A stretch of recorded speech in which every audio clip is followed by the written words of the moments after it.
adjust your shorts and prepare yourselves to get kicked in the dick by the news. And how do I get my news, you ask? Well, I Google it. And then I do whatever Google tells me. Today is May 6th.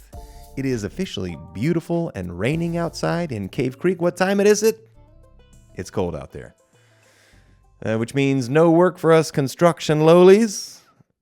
And that gives us extra time to make little programs like this one right here. Let's jump right into it and see what the news has us thinking about today. BBC, first up, Canada not for sale, ever. Okay. Carney warns as Trump touts the benefits of becoming the 51st U.S. state. Carney is visiting the White House today, I think. And, is somebody going to tell Trump that it's not for sale? That's like if you came and said, hey, I want to buy your house. And I say, it's not for sale. And they just say, yeah, I'm buying your house. Yeah, but it's not for sale. Okay. More on the BBC. Israel attacks main airport in Yemen's capital, Sana'a. This is a response to the Houthis, or the Houthis, Houthev, whatever they say, bombed near the Israel's main airport and shut it down for like a couple of hours. So what does Israel do? Completely shuts down the Yemen's... the Houthis airport access completely. It's like, do they not see the Houthis are backed by Iran and Iran's weapons, and then Israel is backed by the United States and the United States weapons? Do they not have the internet? Do they not know how much we spend on our weapons? Like, this is pointless. What? Why? All right, moving on. Axios, the Trump administration urges a court to dismiss abortion pill challenge. Now, this is interesting because the conservatives are generally for anything that goes against abortion, but this actually goes the other way because there's a court action looking to dismiss an abortion pill or to challenge an abortion pill, but the Trump administration is trying to dismiss that case, which is kind of crazy. Makes me think probably somebody in the Trump administration owns a little piece of that abortion pill. You know what I'm saying? And so then we have our beliefs, but we're going to need that money. You know what I mean? Moving on. NPR. Real ID rolls out on Wednesday. If you guys don't know, Real ID is going to be the new thing required to travel. You can't just travel with your regular old driver's license anymore. You either have to have your passport or your passport ID card or a Real ID license, which is going to have a chip in it. The bottom line is they want to know everything you're doing. They want to know every step you take. I guess now there are like ways that they know you because the facial recognition stuff is getting really, really good. Like they know so much stuff about us. Even if you're not in the system, quote unquote, they fucking know who you are. And they're just going to track you. What's funny, this makes me think of, I was listening to a podcast about, there was a guy on the recent Rogan podcast talking about, he was a high up, like in the CIA in intelligence. And what he was talking about was the remote viewing stuff, but he also was a part of a phenomenon, aerial UAP phenomenon. And he basically said that there are histories, there are events where UAPs or UFOs have flown above military bases, nuclear military bases in the United States and disabled them. And then also there's a report where a UAP flew over a Russian nuclear military site and started the countdown. And there's I guess there's a history of this where the Russians couldn't turn it off. And then it turned itself off, and then the UAP flew away. Basically, they're kind of saying, look, we're in control here. Then I saw this clip on TikTok of some whistleblower guy. Oh, I'll have to look up his name. But the whistleblower guy is coming out talking on Two Guys podcast, and it's like a well-known podcast, where he's basically saying, we're not in control. It's somebody else in control. It's aliens, essentially. He was like hinting to it's aliens in control, and we have given up the rights to our sovereignty. So chew on that. Moving on. Trump tariff order on movies leaves film industry flummoxed. So I guess on any place where you shoot internationally, which is like every movie, he's ordering a 100% tariff. I think that the whole thing was supposed to be on international films coming over here to sell here. I don't think it's on U.S. films that are filmed internationally, guys. Fucking settle down. What are we all so worried about?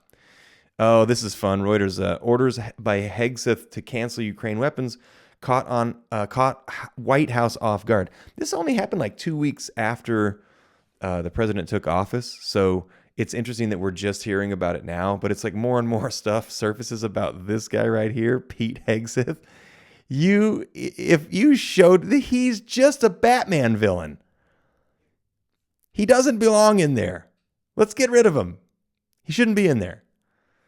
Okay, MSNBC, facing serious new allegations, Pete Hegseth advances purge of Pentagon leaders. Basically, I think they're trying to say he's going to have to step down because Donald Trump said, I think he's going to get it together. That's what you say about that's what you say about your special kid, the one who wanders in the backyard just staring up at the trees. I think he's going to get it together. We don't know. We don't really have, our expectations are kind of low on him. All right, moving on. Fox News. I just like to try to see what's going on in Fox News. I saw this. Fox News, I feel like, is just trying to ignite people. Progressive rep ignites social media firestorm for remarks in a resurfaced video. This is an old video that this black woman stated where she thinks that people should be the most afraid of white men because white men are responsible for the most deaths in the country, which is, if that's a stat, I guess it makes sense because, I don't know, it seems like we do a lot of the killing. I guess maybe you'd have to dip into the military to make that stat work, but I don't know. It's just crazy to me. Like, why do we just keep trying to villainize? Like, I'm not a bad guy. I've never killed anybody, I think. I bought Nikes, so maybe I killed some Chinese kids, but who cares about them? All right, moving on. Rite Aid files for bankruptcy for a second time in less than 2 years. I just thought that was interesting. Can you file? How does bankruptcy work? Does it forgive the debt, or is it like a loan? And if you file for bankruptcy twice in 2 years, doesn't that just mean it's over and you just have to shut down? You don't get to do it twice in a row. Let me just do that I'll just do, you know what? This is a great idea. I'm going to buy a bunch of shit I can't afford. Then I'm going to file for bankruptcy. And then I'm going to do the same exact thing the next year. Let's see how that works out for me. I'm guessing they're coming for my shit. All right, top stories, deep sea mining. This is the thing that I'm so concerned about, and it's happening in real time. 4 hours ago, Trump fast tracks deep sea mining. This is 4 hours ago, May 6th, 2025. It's happening. And this, I